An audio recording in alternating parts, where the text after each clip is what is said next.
자, 오늘은 종교 대통합의 불편한 진실이라는 제목으로 여러분들에게 메시지 전해드리도록 하겠습니다.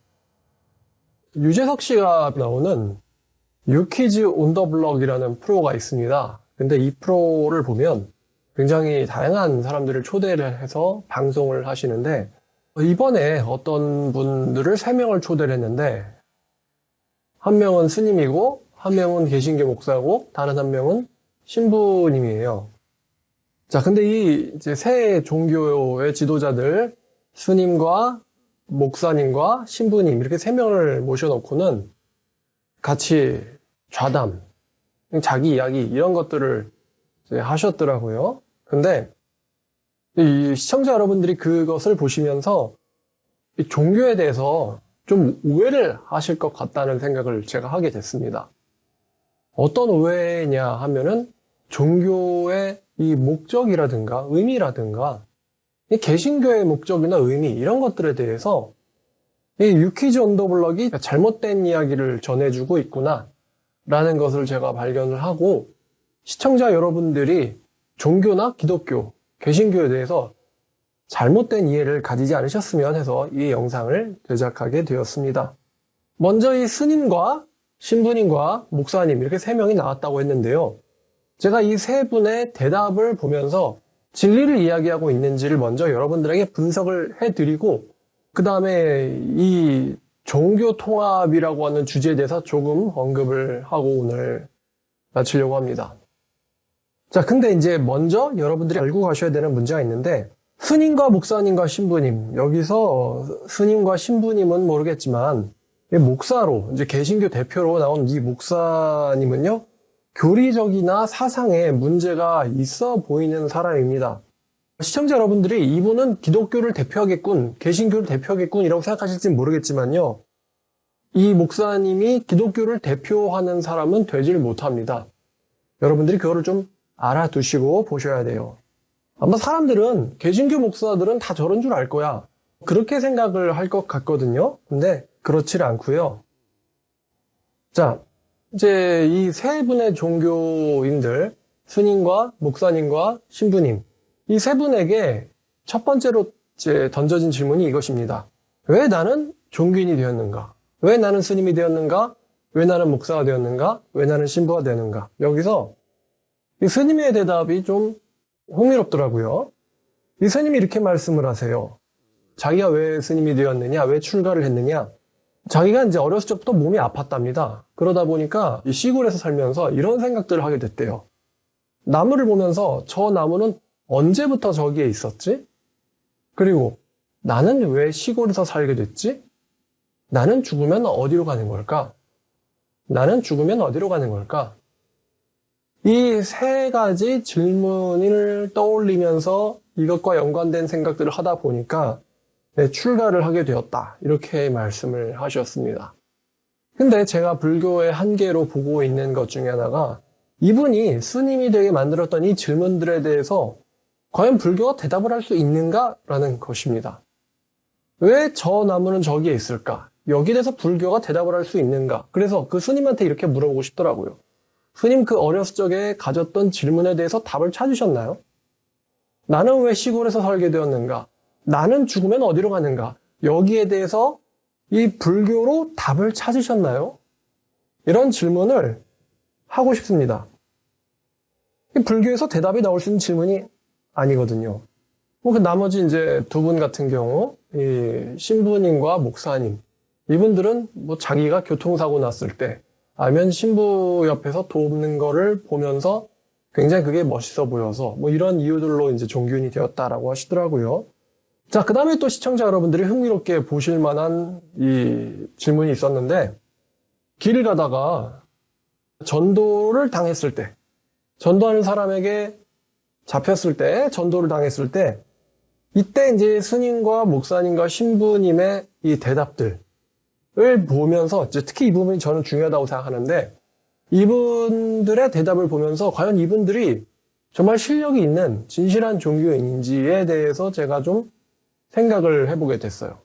자, 먼저 이 천주교 신부님이 이렇게 말을 했습니다. 자기가 길을 가다가 돌을 아십니까에게 잡혀봤다고 합니다. 여러분들도 아실까 모르겠네요. 도를 아십니까?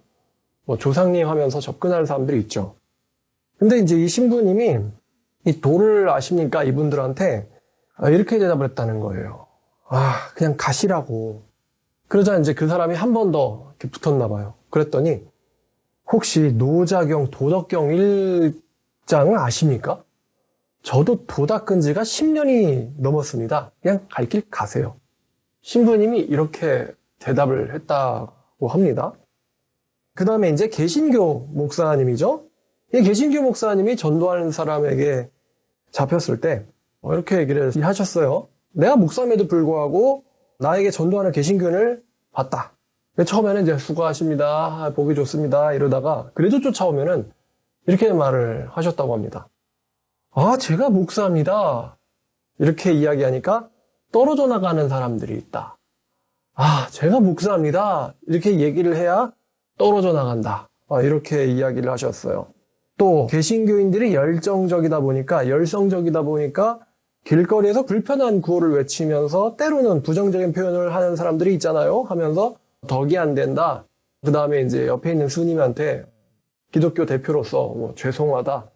이런 식의 표현을 하셨습니다. 그 목사님이.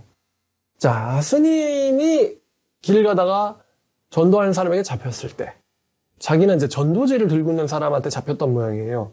그랬더니 이제 스님이 이렇게 말씀하셨어요. 내가 스님인데 나한테 왜 그럴까? 왜 이럴까? 그러면서 이렇게 말씀을 하셨대요. 내가 아는 예수님은 당신들을 그렇게 안 가르쳤어. 그리고 나는 평생을 걸고 내가 부처님 제자 된 사람이거든. 이렇게 말을 하셨다고 합니다. 근데 여기까지 말을 하셨을 때 옆에 있는 목사님이 죄송합니다 이러면서 이 스님의 말을 끊어버렸어요. 그래서 이 스님의 뒷말을 들을 수는 없었습니다. 자, 이렇게 이 세 분의 종교 지도자들이 길에서 전도자를 만났을 때 이렇게 표현을 하신다라고 이야기를 해드렸는데, 자, 그러면 이 종교 지도자들이 전도자를 만났을 때 반응에 대해서 이 스님과 목사님과 신부님의 반응에 대해서 제가 한번 좀 냉철하게 평가를 해보면 이렇습니다. 아까 신부님이 이렇게 말씀하셨다고 했잖아요.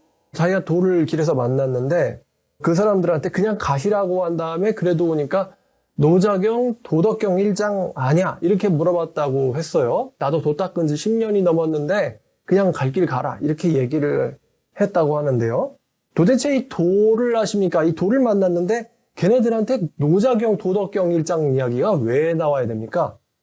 그 도를 아십니까? 그 사람들의 정체는 대진성주회라는 사람들입니다. 이 사람들 교리가 이 상제님의 재림을 기다리는 사람들이거든요. 상제님의 재림. 그러니까 어떻게 보면 기독교랑 굉장히 비슷해요. 이 대진성주회 이 사람들이 기독교랑 이 동양 철학이 짬뽕되는 이 유사기독교예요. 불교, 동양 철학, 그 다음에 기독교. 요 세 개가 짬뽕된 굉장한 이 유사기독교거든요. 그래서 상제님의 재림을 기다린다. 이런 사람들인데, 그러면 그 사람들한테, 정말 바쁘면 그냥 정말, 저는 그래요. 저는 그냥 그 사람들한테 말을 섞어 본 적이 있어요. 제대로 섞어 본 적이 있습니다. 그래가지고 교리도 제가 물어봤어요. 무슨 교리인지. 상제님이라는 사람이 재림한다는데 그분이 누구신지 언제 돌아가셨는지 다 물어봤어요. 그랬더니 1900년대 사람인데 죽었고 무덤이 여기 있고 근데 승천했다 그러고 그래서 제가 따졌거든요. 무덤이 있는데 어떻게 승천을 하냐고. 재림할 거고 근데 이렇게 제가 몇 번 따지니까 눈이 막 왔다리 거리면서 이 사람이 귀신 들려가지고 제정신이 아니구나 지금. 같은 말 반복하는 걸 보면서 이제 자기도 이제 굉장히 여기까지 물어보는 사람은 길에서 처음 봤겠죠. 당황했을 거예요. 그래서 그냥 갔어요. 그리고는 제가 워낙 전도하는 걸 좋아하기 때문에 그 사람들이 저를 알아보고는 저를 안 잡습니다. 저를 안 잡아요. 제가 전도를 하기 때문에 그 사람들은 저를 알아보고 저를 안 잡아요. 근데 자기가 종교인이면 그냥 무시하든가 안 보인 척 하든가 아니면 본인이 열심히 포교를 하고 선교를 하고 그럼 그 사람들이 그분은 유명하니까 안 잡겠죠? 제가 말하는 거는 그분은 이렇게 성실하게 전도를 하는 사람은 아니라는 거예요. 그 신부님이. 하여튼 그냥 무시하든가 아니면은 그 상제님, 그러니까 이제 기독교시로 표현하면 메시아거든요. 이 메시아의 자격 요건, 메시아의 자격 요건, 개나 소나 메시아가 될 수 있는가?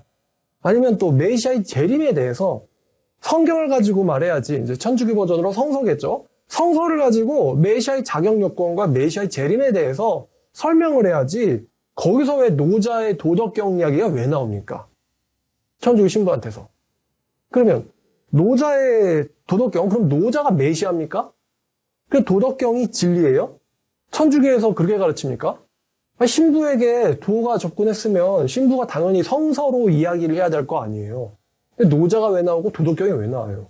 그리고 도 닦은 지 10년이 넘었다. 그러면 이 도에 대해서, 태초에 도가 계시니라, 이 도에 대해서 한 수를 풀어주시든가, 저처럼, 제가 그랬던 것처럼 도망갈 거 아니에요? 아니면 좀 진지한 사람이라면 앉아서 듣든가?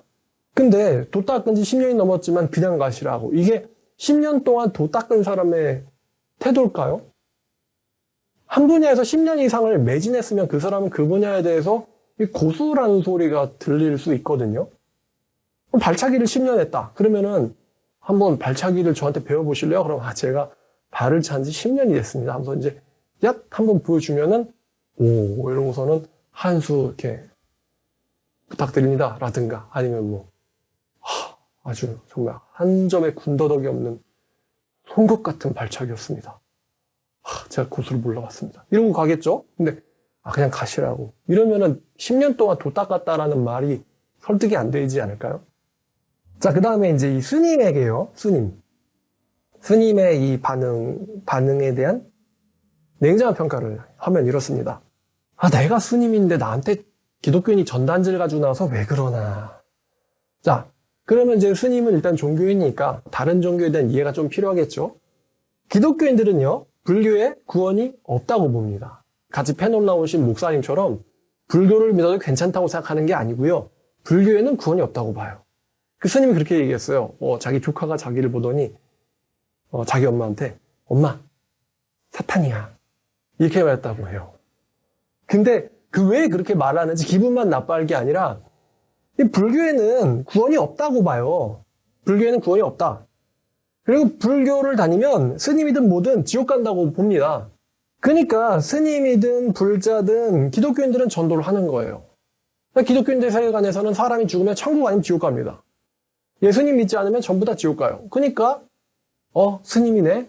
성경에 대해서, 도에 대해서, 복음에 대해서 제대로 아셔야지 하고 접근한 걸 거예요. 그러니까 그러면 스님이면 지옥을 안 가는가? 스님이라서 지옥을 안 가면은 전도를 안 하겠죠, 그 사람들이. 그리고 이 스님이 아까 이렇게 반응했다고 했잖아요. 내가 아는 예수님은 당신들을 그렇게 안 가르쳤어. 이렇게 얘기하셨다고 했는데 이 문장 하나, 내가 아는 예수님은 당신들을 그렇게 안 가르쳤어.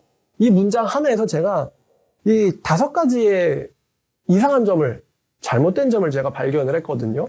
자, 첫 번째, 이 스님은요, 예수님이 누군지를 모른다는 거예요. 내가 아는 예수님은 당신들을 그렇게 안 가르쳤어. 그러니까 이분은 이 대답만 가지고 보면은 예수님이 누군지를 몰라요. 자기가 아는 예수님은 당신들을 그렇게 안 가르쳤다고?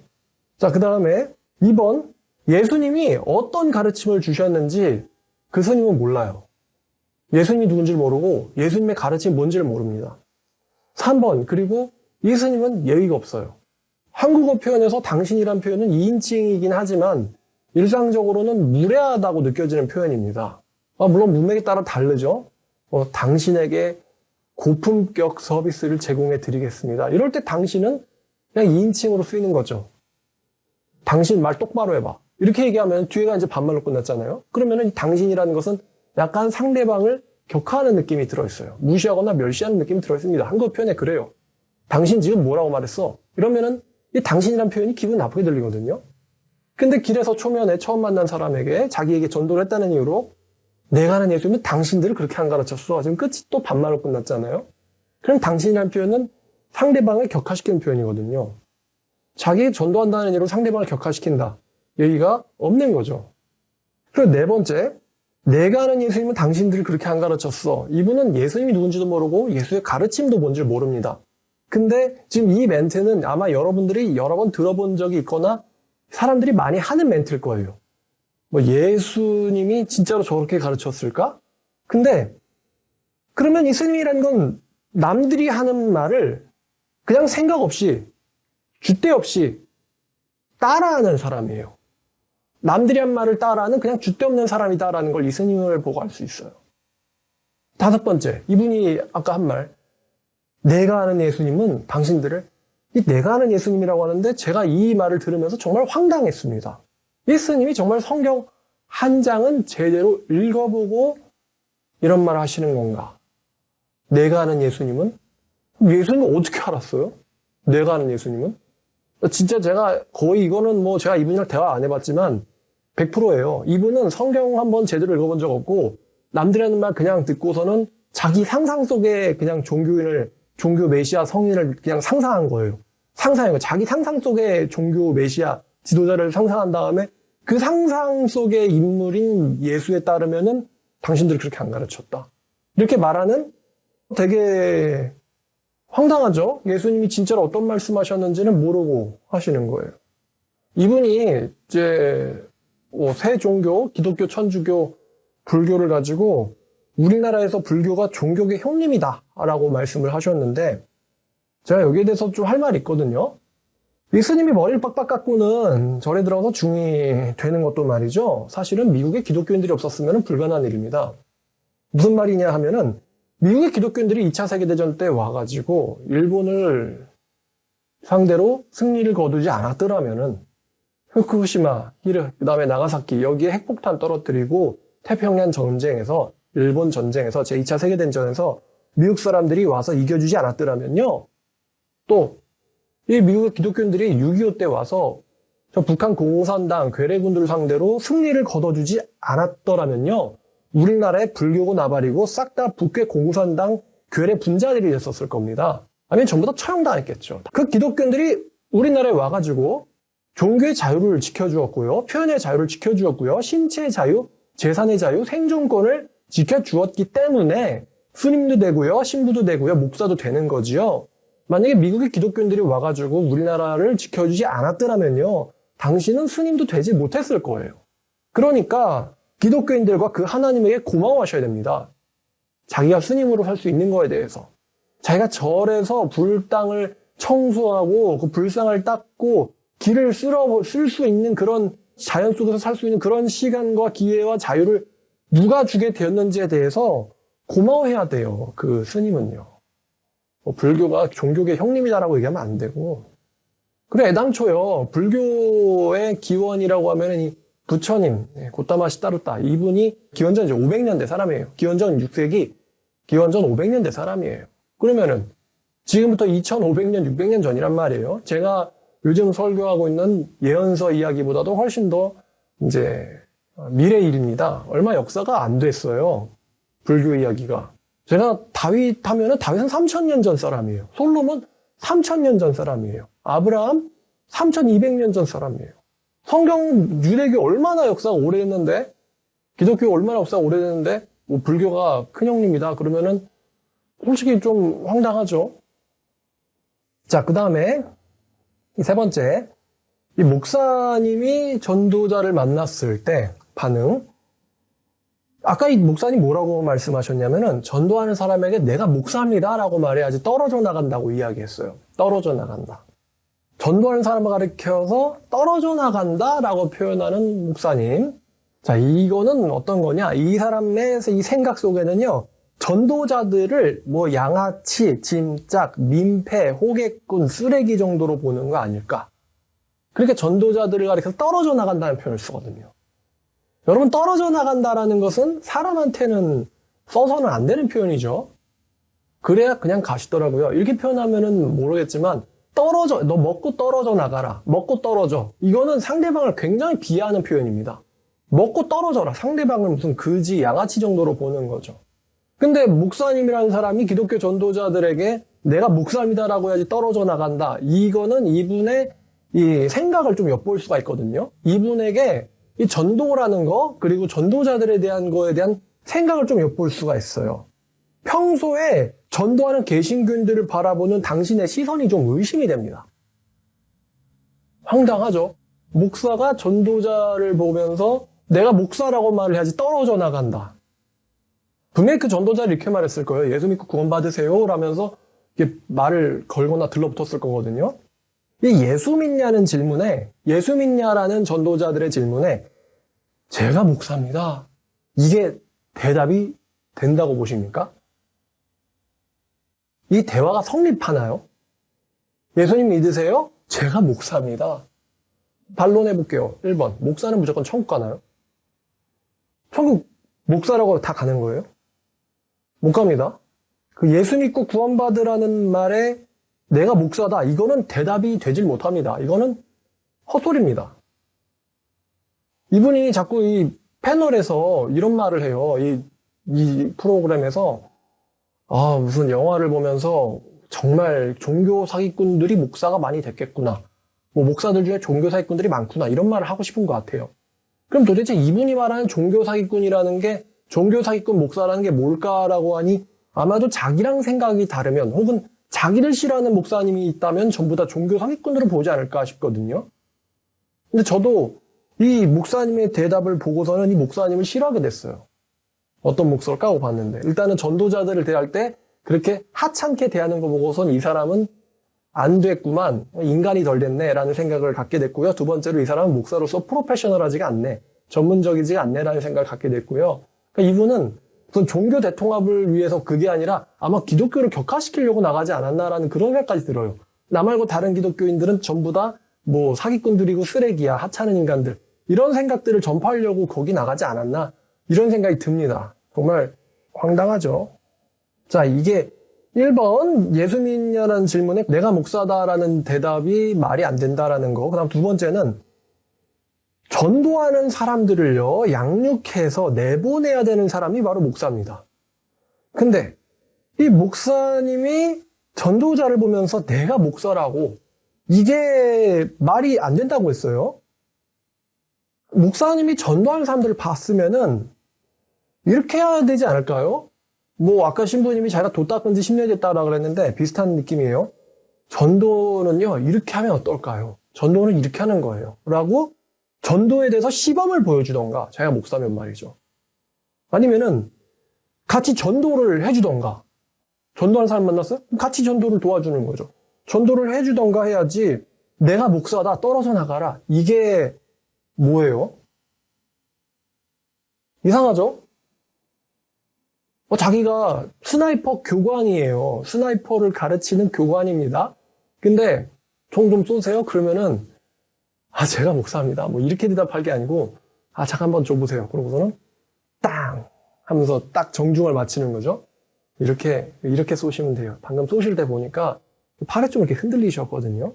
그러니까 항상 이렇게 쏘기 전에 관역은 정중하게, 그리고 호흡은 멈추고, 순간적인 그 반동이 오기 전까지, 손가락을 당기기 전까지 정자세를 가지고 있다가 이렇게 하시면, 뭐 팔꿈치를 좀 더 내리시면은, 뭐 이렇게 코치를 해주면 그 사람 하면서 막 다음에도 한 번 더 알려주세요, 뭐 이렇게 얘기를 하겠죠. 근데 제가 목사입니다, 이거는 이분이 어떤 실력이 하나도 증명되질 않았거든요. 아까 말씀처럼, 아까 여러분들에게 드린 말처럼요, 이 목사님이 평소에 자기가 사는 지역에서 열심히 전도를 했으면은 다른 전도자들이 그 목사님을 모르겠어요? 항상 어느 겨울에서 뭐 전도하는 이 목사님. 그러니까 전도하는 목사님이네, 나오셨네요 하면서 저희도 전도하러 나왔어요. 항상 배웠는데 막 존경합니다, 저희한테도 전도를 좀 가르쳐 주세요. 어떻게 하는 거예요? 아마 그 사람들이 먼저 그렇게 물었겠죠? 근데 평소에 전도를 안 하니까 전도자들이 그분을 이제 모르고는 예수님 있냐고 물어. 그럼 당신이 전도 목사인지 이 사람들이 어떻게 알아요? 뭐 텔레파시라나요? 아니면 뭐 이 사람들이 하나님이에요? 말도 안 걸어봤는데 내가 목사입니다 라고 말하기 전까지, 목사님이라는 걸 모를 수도 있지. 왜 알아야 돼요? 그러니까 와서 전도하는 건데, 제가 목사입니다, 떨어져 나가주세요. 되게 이상하지 않습니까? 전혀 프로페셔널하지가 않단 말입니다. 자, 그리고 옆에 있는 스님한테 뭐 전도로 귀찮게 굴어서 죄송하다고. 그러면 이 목사님은 전도라는 것을 굉장히 민폐지시고 잘못으로 생각하신단 말이죠. 그러면 여러분, 우리 모든 대한민국 사람들이 알아야 되는, 알면 좋을 것 같은 이야기일 것 같은데요. 자, 기독교인들이 전도하잖아요. 그러면은 귀찮다고 느끼실 수가 있겠는데, 이 목사님처럼 이건 민폐다, 이 전도는 민폐라고 생각하는 사람들이, 기독교인들이 이렇게 생각하는 건 참 황당한 일이죠. 왜 그러냐면은, 전도하라는 말은 누가 하신 말씀일까? 마태복음 28장 19절입니다. 자, 마태복음 28장 19절을 보면요. 예수님이 이렇게 말씀하셨어요. 너희는 가서 모든 민족을 제자로 삼아 라고 말씀하셨거든요. 너희는 가서 모든 민족을 제자로 삼아 아버지의 이름으로, 이런 말씀이 마태복음 28장 19절에 있어요. 자, 전도하라라는 이 명령은 누가 내린 명령일까? 정답은 예수님 하나님이에요. 예수님 하나님. 예수님 하나님이 전도하라고 명령을 내리셨어요. 자, 그렇다면은 가서 제자 삼으라라고 전도자를 보낸 예수님과 하나님이 민폐 덩어리입니까? 그 사람들이 나와서 전도하는 이유는 예수님이 전도하라고 내보냈기 때문이에요. 교회에서 내보냈든 정말 예수님을 만나서 나왔든 그거는 이제 만나서 대화해야 알 노릇이지만 일단은 전도하러 나온 이유는 예수님 하나님이 나가서 전도하라라고 명령했기 때문이에요. 만약에 성경의 반대로 너희는 절대로 나가서 전도하지 말고 아버지와 내 이름으로 절대로 나가지 마라. 옆 사람을 귀찮게 하지 마라. 이렇게 말씀을 하셨더라면 그 말씀 인용하면서 예수님의 가르침은 이것이 아닙니다. 그렇게 전도하라고 말씀하지 않으셨습니다. 이렇게 얘기하면 되겠죠. 근데 전도하라는 거는 예수님 하나님 가르침이란 말이죠. 그럼 그 사람들은 하나님이나 교회의 가르침을 신실하게 행하는 것 뿐인데 거기다가 떨어져 나가라, 내가 목사다 이렇게 얘기하면서 다른 종교인들이나 사람들한테 기독교, 개신교가 민폐 끼쳐서 죄송하다고, 죄송한 건 잘못한 사람들이 해야 되는 말이거든요. 그럼 전도가 잘못이라는 거예요. 도덕적으로 옳지 않은 일, 혹은 범죄, 내가 자식들 잘못 길러서 죄송하다고 그렇게 얘기하는 거죠. 그러면 예수님 하나님이 잘못했다는 소리죠. 잘못된 명령을 내렸다는 소리죠. 제가요, 예수님과 하나님, 신을 대신해서 말씀드릴게요. 제가 신을 대신해서 잘못했습니다. 죄송합니다. 저희 신이 좀 나빠요. 이런 이야기입니까? 저는 이렇게 얘기하셔야죠. 좀 귀찮으시겠지만, 기독교인들은요, 예수님 믿지 않으면 천국 못 간다고 믿기 때문에 스님에게도 전도할 수 있어요. 하지만 우리나라에도 이 선교의 자유와 또 종교 비판의 자유가 있으니까 스님께서도 한번 성경 읽어보시고 이런 부분이 이렇게 잘못됐다라고 생각하시면서 얘기하시면 그 사람들도 다시 가서 생각을 해보든가 이렇지 않을까요? 이렇게 대답하면은, 아니면 어떤 부분에 대해서 기독교가 좀 안 좋다고 생각하는지 성경을 읽으시고 좀 이상한 점 느끼시면 한번 지금 이 자리에서 저한테 한번 물어봐 보세요. 이렇게 얘기하면 될 것 같은데 제가 죄송합니다. 이거는 전도 자체를 거의 범죄로 보는 시선 아닌가. 좀 그래요. 자, 그 다음에 또 이 종교 지도자들 3명한테 이주혜석 씨의 동료분이 이렇게 질문을 했어요. 죽으면 어디로 가는가? 이런 질문이 나왔어요.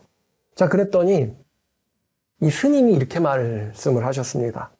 욕지전생사 금생수사지, 욕지내생사 금생작자시, 이렇게 말씀을 하셨어요. 제가 그래서 이게 뭔가 하고 찾아봤더니 이게 부처님의 자바한경이라는 거에 나오는 말이더라고요. 부처님의 말. 자, 근데 여러분들이 이 질문을 한번 생각해 보셨으면 좋겠거든요.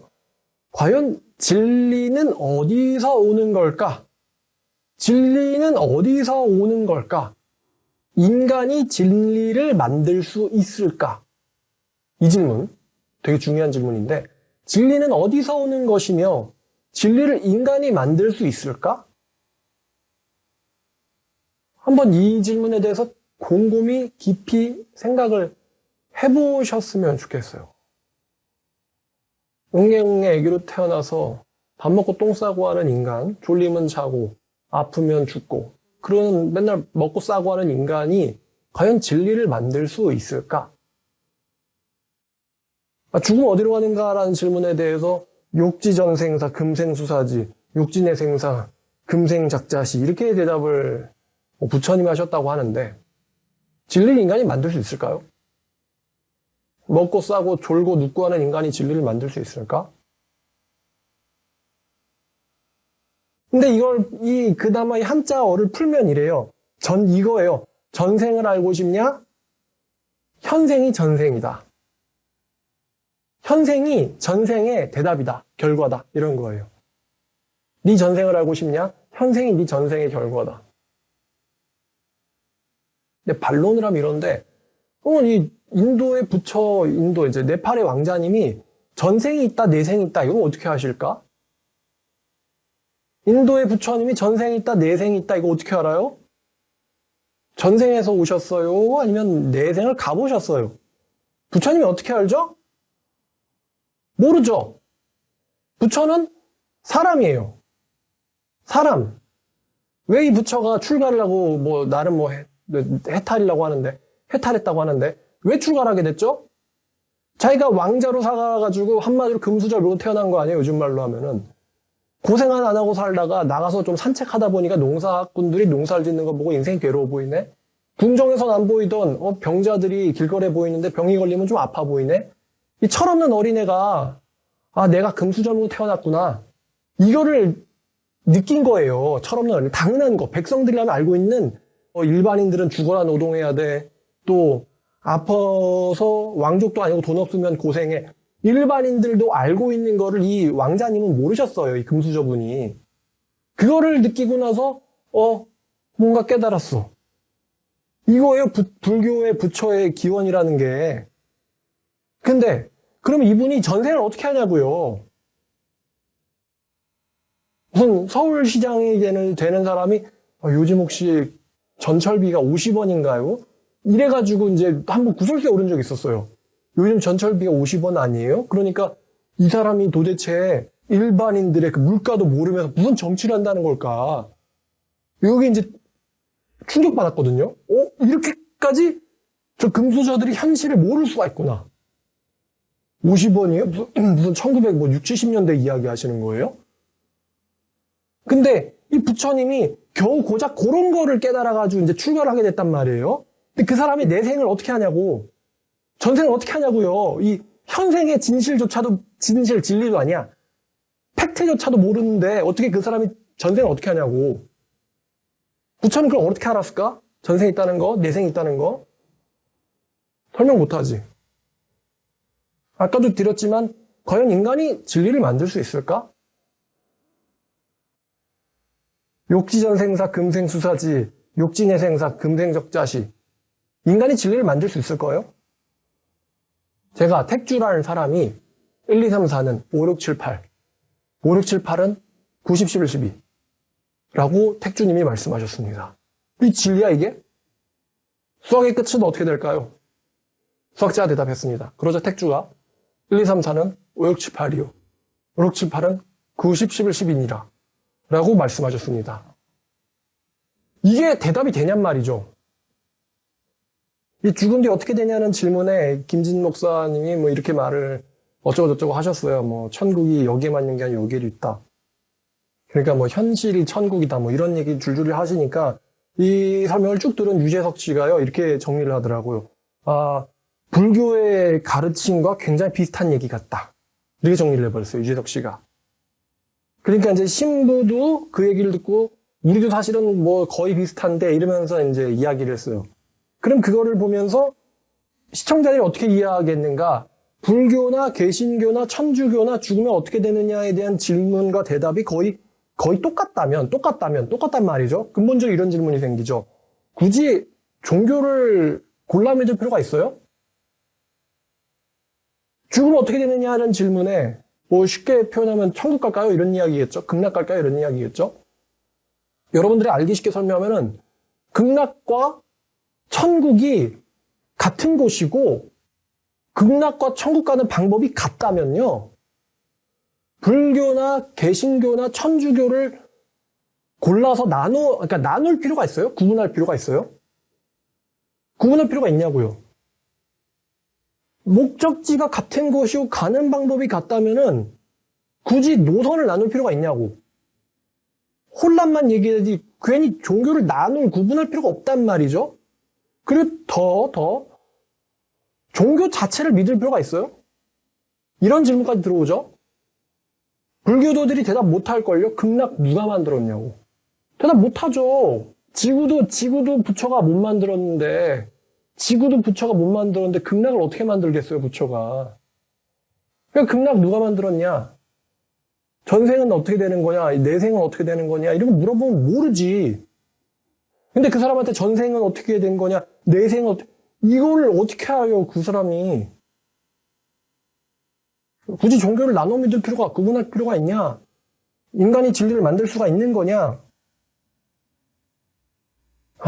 참, 냉정하게 이야기하면 이렇죠. 자, 또, 이런 질문이 나왔는데, 유재석 씨가 종교인으로 살면서 힘들었던 점에 대해서 이제 물어보니까, 이 신부님이 이렇게 말을 하더라고요. 자기가 종교인으로 살면서 참 외롭대요. 그러면서 정확하게 이렇게 얘기했어요.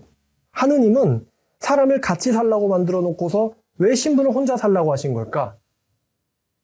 하느님은 사람을 같이 살라고 만들어 놓고서 왜 신부는 혼자 살라고 하신 걸까? 그러니까 이 같이 산다는 게 이런 거겠죠. 남들은 결혼하는데 왜 나는 안 돼요? 이런 거죠.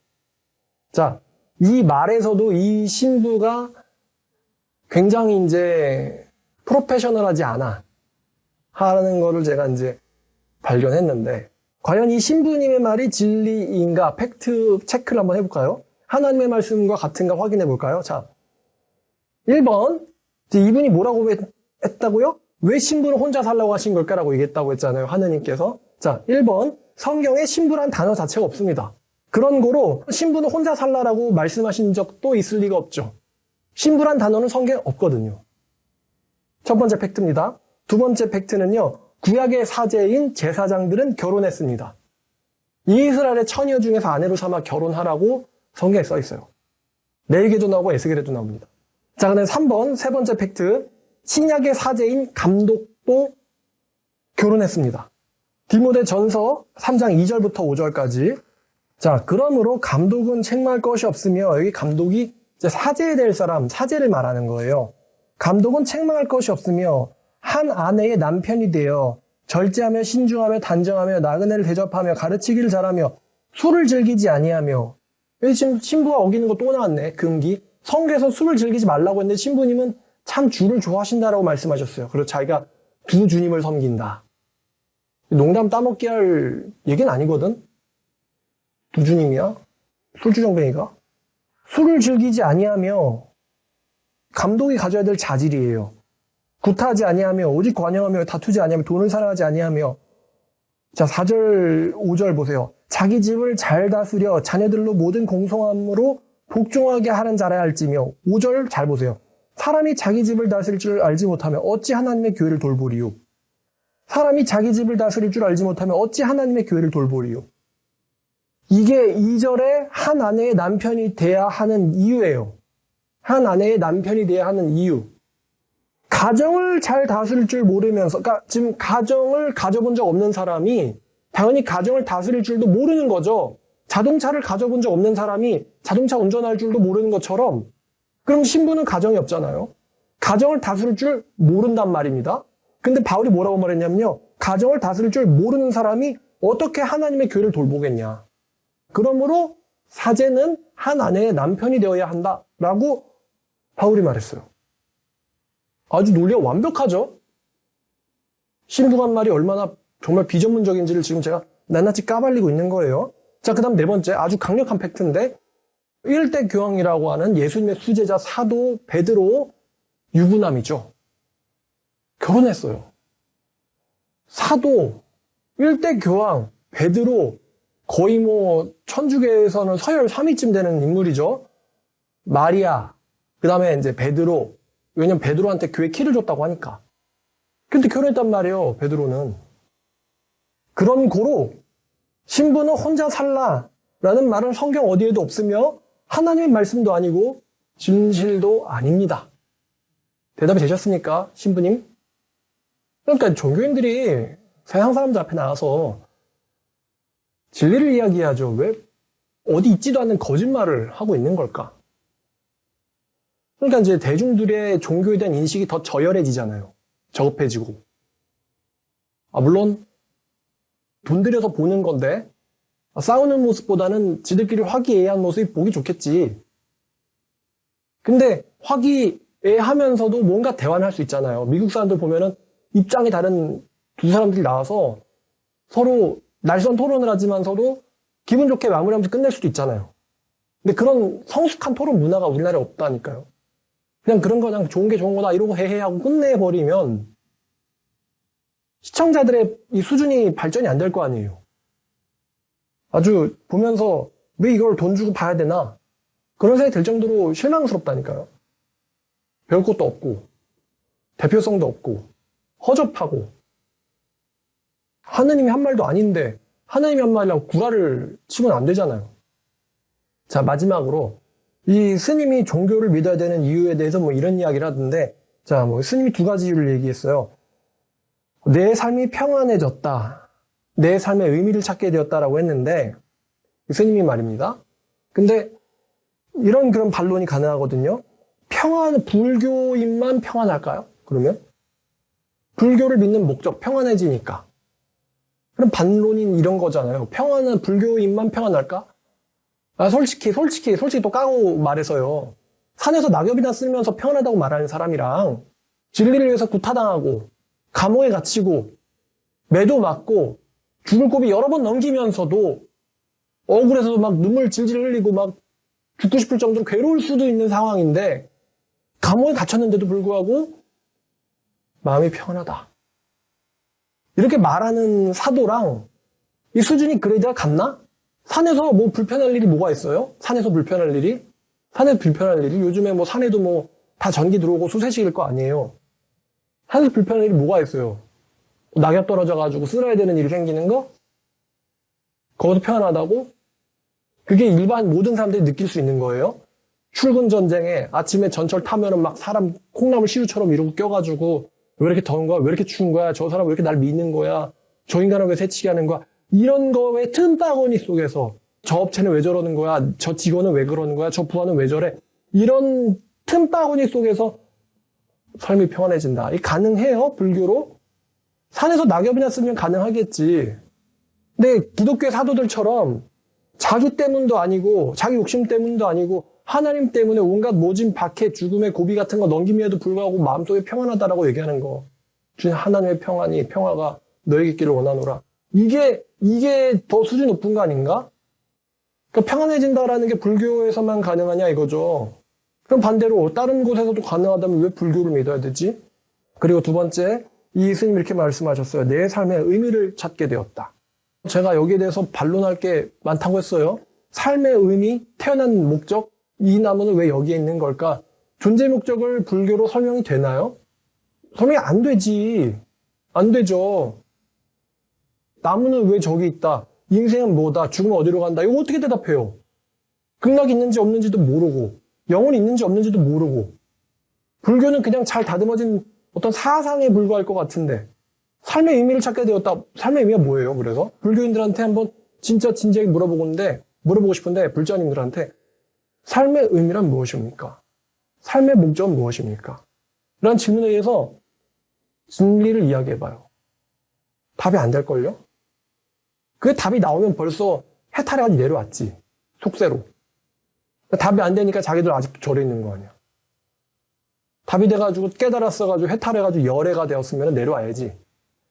부처처럼 이 모든 대중한테 이 도를 설파해야지. 설법을 펼치셔야지. 설법을. 삶의 평안과 삶의 의미를 불교에서만 찾을 수 있는 게 아니라면은 불교는 도대체 왜 존재하는 걸까? 라고 그 스님한테 물어보고 싶더라고요. 그리고 이 모든 사람들이 다 같이 모여가지고 한마디로 한 목소리를 한 게 있는데 특정 종교를 믿어라라기보다는 종교끼리 잘 지내는 것을 보여주는 게 중요하다라고 이야기하셨거든요. 근데 여기서 이제 이런 결론이 나오는데 이분들의 결론은 모든 종교가 다 답이라는 거죠. 이게 내포돼 있어요. 내포돼 있어. 특정 종교를 믿어라. 특정 종교에만 답이 있다라기보다는 종교끼리 잘 지내는 것을 보여주는 것이 중요하다. 그러니까 새콤달콤 먹을 때 레몬만 먹을까요? 딸기만 먹을까요? 포도만 먹을까요? 어떤 특별한 맛이 중요한 게 아니고 그냥 다 같이 먹어도 된다. 이런 문제인가? 기독교, 개신교, 천주교가 육개장 먹을까? 아니면은 무슨 옷잠 먹을까? 신라면 먹을까? 진라면 먹을까? 하겐다즈 갈까? 베스킨라빈스 갈까? 이런 문제예요. 종교를 믿는 게 모든 종교가 다 답이라. 그 정도밖에 안 돼요. 하나는 맹독이고 하나는 완전식품이에요. 모두가 다 완전식품일 수는 없어. 하나는 맹독이고 하나는 완전식품이라고. 천당과 극락은 같지 않고 천국 가는 법과 극락 가는 방법이 다르다고요. 분명히 어느 한 곳은 가짜고 어느 한 방법은 거짓이겠죠. 근데 특정 종교를 믿어라. 맹독을 먹든지 완전식품을 먹든지 그게 중요한 게 아니고 그냥 다 먹는 게 중요하다. 이런 게 말이 됩니까? 다시 한번 말씀드리지만 모든 종교가 다 답이라면은 종교를 나눌 필요가 없고요. 근본적으로는 굳이 종교를 믿으라고 이야기할 필요가 없죠. 어떻게 종교 믿어요? 모든 종교가 다 답이라는 말은 반대로 말하면 어디에도 답이 없다는 거거든요. 어디에도 답이 없다. 이해석 씨도 얘기하잖아요. 그냥 현생을 잘 살아라는 말 같군요. 지도 이미 알고 있는 거야, 자기도. 자기도 이미 알고 있는 거를 굳이 막 10년 동안 도 닦았는데 똑같은 얘기를 해. 그냥 평소에 착실하게 살면 돼. 도덕책에 나와 있는 이야기지. 근데 그게 10년 도 닦은 신부의 대답이나 목사의 대답이나 내가 평생 부처의 뭐 제자로 살기로 한 사람이야. 그 사람 대답이랑 똑같다면은 그냥 도 안 닦아도 그냥 알고 있는 거거든. 그럼 굳이 종교를 왜 믿어야 되지? 이 질문에 대해서 대답이 안 되겠죠. 자, 그래서 이 오늘 제목 종교 대통합의 불편한 진실 첫 번째 시간입니다. 자, 유퀴즈 온 더 블럭만 딱 보고서 이 20몇 분짜리밖에 안 돼요. 근데 보면서 여러분들이 가볍게 웃고 넘길 수 있지만 이 가볍게 웃고 넘길 수 있는 메시지가 여러분들에게 세뇌시키고 있는 게 있어요. 근데 이 세뇌시키는 내용이 절대 진리가 아닙니다. 여러분들도 이미 느끼시고 계실 거예요. 모든 종교가 답이라면 종교엔 진리가 없다는 것이군. 종교를 갈 필요가 없다는 것이군. 믿을 필요가 없다는 것이군. 결국 그런 결론으로 끝나버리거든요. 자, 제가 또 그 다음 시간에도 비슷한 주제로 여러분들에게 또 메시지 전해드리도록 하겠습니다. 여러분들도 한번 곰곰이 생각해 보시길 바랍니다. 여기까지 말씀을 전해드리도록 하겠습니다.